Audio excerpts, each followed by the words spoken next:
Rappers, music producers. I understand you want to get into TV and film sync licensing. We all do, and I've been in TV and film and sync licensing for well over 10 years, and I will say it changed my life, and it's been a blessing. It's opened so many doors. But there are some things that you should follow when trying to get into it, and these are the things that you should not do if you're trying to get into sync licensing. So let's get started. All right, the first one is sending a bunch of songs in an email unsolicited to a music supervisors. You don't want to do that unless they've told you to send a bunch of songs. Once you've contacted them, don't do that. There's a way about going through things. It's not professional, which that'll be another reason I'm going to be talking about. You don't want to send 10, 20 songs or whatever in an email because a lot of times you want to send them, if you're making a good impression the first time, you only want to send them maybe like 3 songs tops. 3 songs to basically give an introduction of what you're capable of. That gives them the option if they want to move forward with you. That's why it's ridiculous to send 10, 20 songs or 50 songs, because I know people that do that, to a supervisor / catalog MP3s. You don't want to do that. That's not what they want. And then you never know. They probably are thinking that, oh, this might be a virus with all this stuff or whatnot. So they get so many emails. And the best thing, the way to go about it is to ask for permission to see if they are even accepting submissions or whatnot, because they're probably working on a show or whatever. But don't bombard them with a million songs, though. Don't do that. All right, the next one, not following instructions. Follow instructions. At the end of the day, if the supervisor tells you, there's some things or whatever that you gotta do. The supervisor tells you, you see the instructions, such as send WAV files 24-bit. It's like I think 48,000 kilohertz or kilobeats or whatever it is.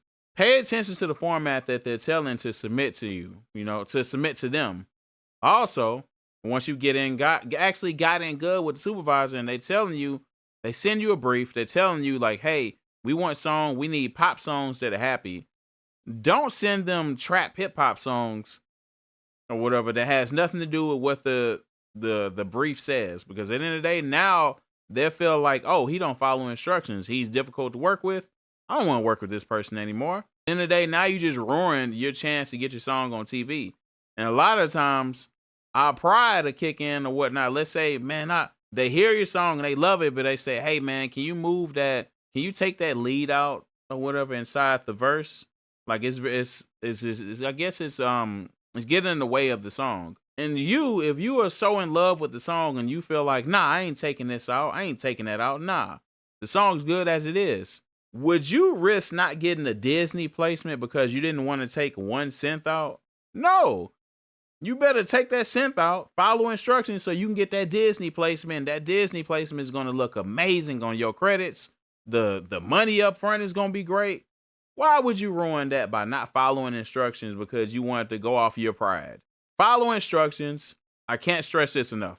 Next one. This is a huge one. Stop sending unprofessional emails. What is that? Let me tell you. What's up, fam? I got that hot music for you. Check me out. Don't do that. No. That's very unprofessional.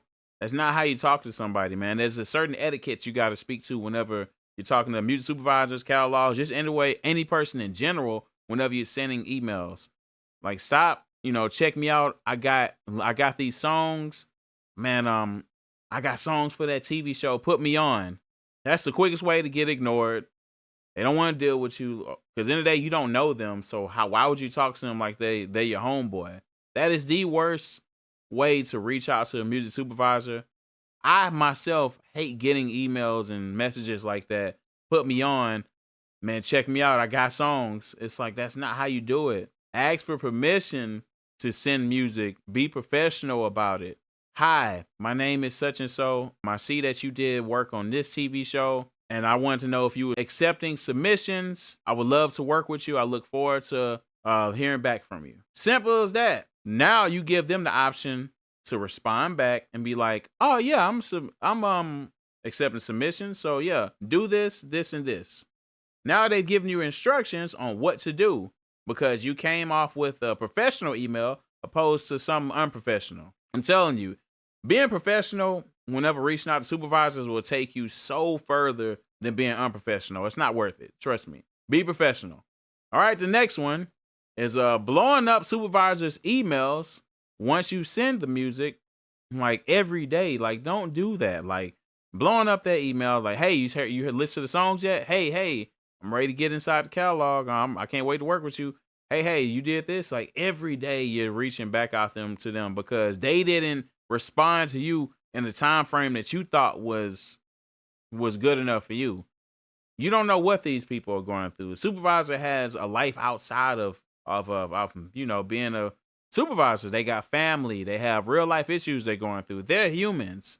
They could be taking a break from reading their emails. End of the day, man, they're people. So like blowing up, you could catch them at a terrible time. You blowing up their email, and then they could just snap, and you never know that. And then they probably won't even respond to you. Be like, oh no, he's difficult to deal with. Nah, I don't like this. I just don't like how he is. End of the day, give them a time period to respond to your email. Don't blow them up. Because a lot of times, let's say they never respond to you. That's probably a sign that they didn't like the music, or the music just didn't fit what they were looking for. You just need to be patient. And if you do decide to reach back out, wait about a week or 2 weeks, and then reach back out to them. Be like, hi, just wanted to reach back out to you to see if any of this music works for any of your needs, for any projects that you work on. I look forward to hearing back from you. Hope all is well. You see how much better that sounds? I'm telling you, man, like blowing up a supervisor, you think that they not responding back fast enough, is a recipe for disaster. Don't do that. Last one, and this is a big one as well. Stop sending songs on leased beats. If you're an artist, why end of the day, man, why are we doing that right now? Like, I get it, right? If it's for your project, whatever, you want to get a leased beat, cool. But when it comes to sync licensing, like leased beats and TV and film do not go together. Don't do that. At the end of the day, like you're risking getting into legal problems. You probably, if you got a leased beat from a producer and didn't reach back out to them, you probably didn't do the business correctly. Now, let's say the network wants the song or whatever that you have. Now the supervisor's going to reach back out to you. They're going to see who's all a part of the song, who's the producer, who wrote the song, and maybe it's just you that wrote the song, and who's all on the song. Imagine if you can't get hold of the producer because you got that lease beat off of YouTube, BeatStars, or whatever. Now you just missed out on the placement, because a lot of these placements happen every day. You just send them the beat, you send them the song and the files and stuff without including the producer. Now you risk legal troubles. Now the producer can reach out to the network with their lawyers and be like, hey, I didn't get paid for this. Once that song airs, let's say it's in a big movie or a big TV show, now that network risks getting legal trouble, and now it's a blank check. Now that producer can get whatever they want now, because you didn't do your proper, you didn't do your due diligence to include that music producer inside, of the business when it comes to getting that placement. That's why it's best to lock in with a producer, music producer, if you're an artist, and then just create songs, whatever. So you're the only person that has that beat. Because if you lease that beat, it's like a known beat that has a lot of views on YouTube. 9 times out of 10, thousands of other people have that same beat. And now they thinking that they probably got a placement too, if they don't know the business of TV and film. So you don't want to do that. You're going to go through a lot of legal issues. It's not worth it. I'm telling you what I know. But those are the things that you should not do as a producer, as a rapper, a singer, if you want to get into TV and film. There's some other things or whatever that can heighten your chances to get your foot in the door. But like, man, once you do get your foot in the door, it's such a blessing. There's so many opportunities, it's just so many things or whatever that could change your life about sync licensing. You can make a living off of it. It's great for branding. And it's like, man, it's a blessing. But y'all let me know how y'all feel about sync licensing, and are you trying to get into sync licensing? And let me know some of your struggles when it comes to submitting to supervisors and getting your first placement or getting placements in general. Let me know in the comments though, man. But I appreciate everybody stopping by, listening. I'll see you guys next video. Peace. From going to industry networking nights to be actually heard inside the Toyota Center at the Rockets game as a Clutch City Beats producer. Like the first time ever, no other team in the NBA has done this. How's that gonna feel, bro? Man, that's gonna feel surreal.